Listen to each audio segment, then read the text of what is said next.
Is the stock reaction to the Western Alliance earnings results a sign of things to come and a potential first stage trigger in a First Republic Bank short squeeze? Send it to the frickin' moon, idiot.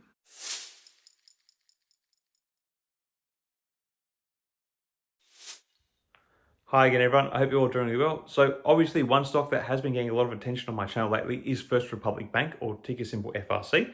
With the banking crisis and economic downturn, FRC has seen some tough times with their stock falling by about 90% in year-to-date terms, but there are some potential positive signs on the horizon that are worth paying attention to, which I believe could culminate in a bit of a short squeeze for the stock. First off, let's talk about the upcoming earnings information that's coming out in April.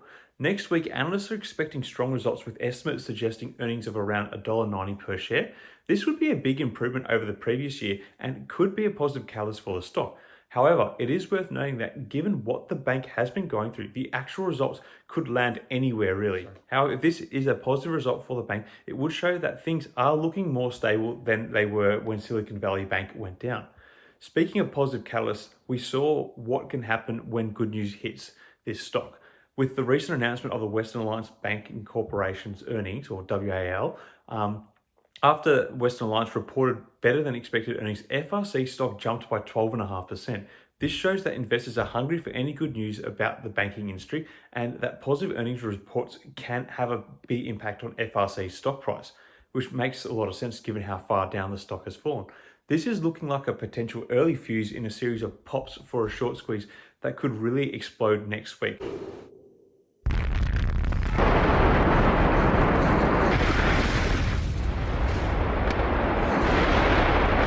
Just a theory I have here anyway. Now that we've covered the latest news, let's just talk about the potential for a short squeeze that is underwriting the stock. While FRC has faced some challenges in recent times, there are reasons to be optimistic about its future.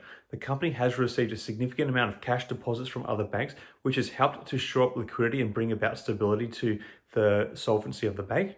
Additionally, FRC has a discounted cash flow valuation of around $197 per share, which suggests that the stock could be undervalued at its current price. Despite these positive signs, FRC has a relatively high short interest with about 30% of its float held short. This means that there's potential for a short squeeze if the stock were to start moving higher.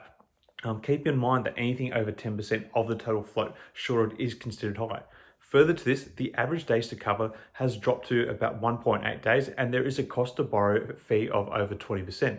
So there is some tinder building behind the FRC short squeeze theory. Of course, short squeezes are high risk and volatile plays, so it's important to proceed with caution if you're thinking about getting in on this action. All in all, there's a lot to like about FRC, with potential better than expected earnings on the horizon to trigger a potential short squeeze rally as early as next week.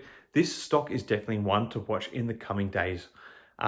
Just keep in mind that the banking industry is still facing a lot of uncertainty and volatility, so it's important to be mindful of the risks before making any investment decisions. And just let me reiterate that if you are looking at this for a short squeeze play, it is a very high risk, high return situation, so wouldn't be putting in more than I can afford to lose. Anyway, I'd love to hear what you guys all think of this. Does the Western Alliance earnings signal strength to come from FRC stock? Are we indeed looking at a potential short squeeze in the making for First Republic Bank? Let me know your thoughts in the comments below. Till next time, everyone, may the markets trade in your favor. Cheers.